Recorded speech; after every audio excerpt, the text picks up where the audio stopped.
کہ ہم نے دیکھا کہ لوگ جب میت کا جنازہ پڑھتے ہیں تو اس وقت اعلان کرواتے ہیں، اور یہ اگر لین دین کا معاملہ ہو تو ان کے بیٹوں سے کر لو، اور اگر کسی کا کچھ دکھ دیا ہو، دل دکھایا ہو تو پلیز اللہ کے لیے سب معاف کر دیں۔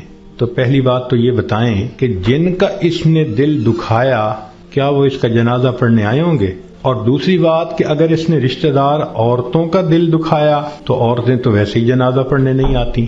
تو موت کے بعد اعلان کروانے کا اتنا فائدہ نہیں، لطف اور مزہ تو یہ ہے کہ زندگی میں یہ معافی مانگے۔ کم لوگ ہوتے ہیں جو اپنی زندگی میں لوگوں سے معافی مانگ لیتے ہیں۔ ہمارے ایک بزرگ تھے، سفید ریش ہو گئے تھے، ان کی ایک خوبصورت عادت تھی، وہ جس کسی سے ملتے تو الوداع ہوتے ہوئے فرماتے، آپ کے تو میرے اوپر بہت حقوق ہیں، میں کمزور ہوں، ادا نہیں کر سکا، آپ مجھے اللہ کے لیے معاف کر دیں۔ شریعت کہتی ہے کہ جب کہنے والے نے یہ کہا اور سننے والے نے آگے سے مسکرا دیا تو بس اس نے گویا معاف کر دیا۔ وہ ہر کسی سے معافی مانگتے تھے، بڑے سے بھی، چھوٹے سے بھی، ہر کسی سے۔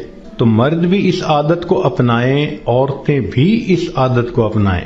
بیوی خاوند سے معافی مانگ لے، خاوند بیوی سے معافی مانگ لے، بچے آپس میں ایک دوسرے سے معافی مانگ لیں۔ یہ معافی مانگنے کی عادت اچھی عادت ہے، اس میں کوئی شان گھٹ نہیں رہی ہوتی کہ بندہ کہہ دے جی مجھ سے تو بہت کوتاہیاں ہوئیں اور اگر آپ ہرٹ ہوئے پلیز آپ مجھے معاف کر دیں۔ بلکہ بعض تو بچیوں کو یہ ایسی عادت پڑ جاتی ہے کہ وہ جس کسی سے بات کرتی ہیں، بیٹھتی ہیں، ہر ایک سے معافی مانگ لیتی ہیں۔ تو یہ بھی ایک بہت اچھی عادت ہے کہ دنیا کے معاملات کو انسان دنیا میں ہی سمیٹ جائے۔ کون ہے جو آخرت میں جواب دینے کے قابل ہو سکے؟ تو آج وقت ہے تیاری کرنے کا، اور اس کو کہتے ہیں موت کی تیاری، کہ انسان گناہوں کو چھوڑے، نیکیوں کو اپنائے، زندگی شریعت کے مطابق بنائے، جتنے دل لوگوں کے حقوق میں کوتاہی کی، غیبت کی، دکھ دیا، ان سب سے معافی مانگ لے۔